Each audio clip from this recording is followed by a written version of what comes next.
In this lesson, we'll continue working with the selection techniques we've learnt so far, and we'll also look at using edge cusping to cut geometry into separate pieces.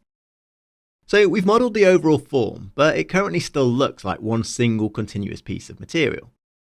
What I want to do is create a distinct join between the rigid bands and the flexible rubber material connecting them.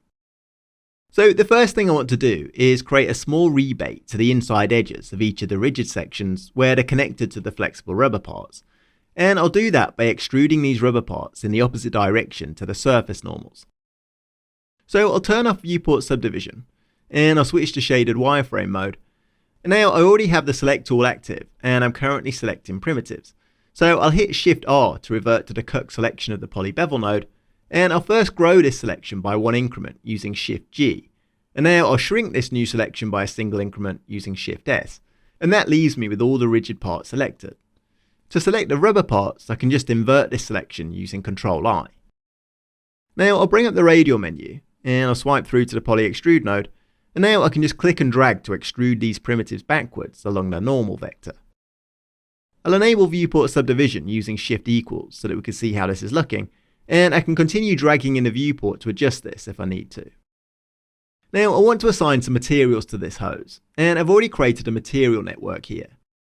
If I just dive inside, we see that we have a white plastic material and a black rubber material. I want to apply the white plastic material to the rigid parts and the black rubber material to the flexible parts in between. So what I'll do is I'll first step up to the object level, and I'll assign the white material at this top level. So I'll come over to the render tab of this geometry container, and for the material parameter, I'll open the chooser, and I'll browse to that material network inside this geometry container, and I'll select the white plastic material. And we see that that material is now assigned to the entire piece of geometry. Now I want to assign the black rubber material to the flexible parts in between the white rigid parts. So I'll dive back inside the geometry container, and I'll select this last poly extrude node again. And now with my cursor hovering over the viewport, I'll bring up the tab menu, and I'll add a material node. In the network editor, we see that we now have this material node added to the end of the network, and in this group parameter, we have the primitive selection already entered in here. Now I can bring up the chooser and browse to the rubber material which lives inside this MatNet1. And now we see that we have the black rubber material assigned to the flexible parts between each rigid section. We'll talk more about geometry level material assignments later on, but the way that they work together with object level assignments is that when we assign a material at the object level, that material gets assigned to every primitive within the geometry container. But when we use a material node within the geometry network and assign a material to a specific primitive selection, that geometry level material assignment overrides the object level assignment. So now I have these materials assigned, I want to create a defined lip where the rubber attaches to the rigid ring section. If I turn off the viewport subdivision, we can see that the two different materials join at a logical place. But when we subdivide the geometry, the position of these edges all gets smoothed, and the join between the materials is no longer sitting at the edge of this lip. So what I want to do is split the geometry into distinct pieces where the two materials join, and we can do that using the edge cusp node. If I tap Shift R to try and revert to cut selection, we see that nothing gets selected because the material node doesn't output a cut selection. So what I can do is just use my page up key to select the poly extrude node before the material node. And now we have all the black rubber primitives selected. It's not all that easy to see because we're currently displaying the material node. So what I'll do is just hover my cursor over the network view and tap the R key to set the display flag to the currently selected node. Now with these polygons selected, I can hit Ctrl E to select the border edges of that selection. And now I have all the edges selected that I want to cusp. So I'll tap the C key to bring up the radial menu, and I'll swipe through to edges and select edge cusp.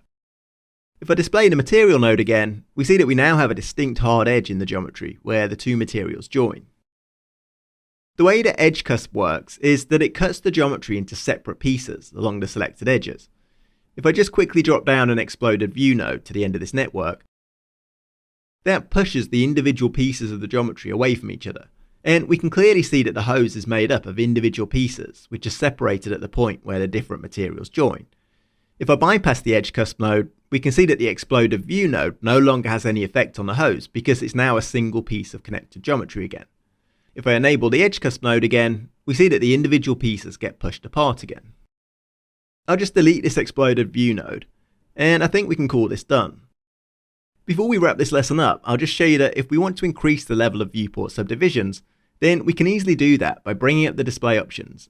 And under the Geometry tab, we can change the level of detail in here. So I'll set mine to 3.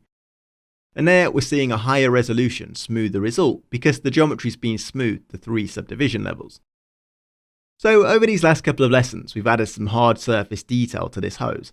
And we've done it all by working in the viewport in a classic direct modelling approach. We could continue to develop and refine this, but the point's really just to run through a practical exercise where we're working with a number of these different selection tools and techniques that we've looked at so far in this course. Of course, in Houdini, there's also a number of procedural ways that we could create this same hose detail, and we'll be looking at some of those later on.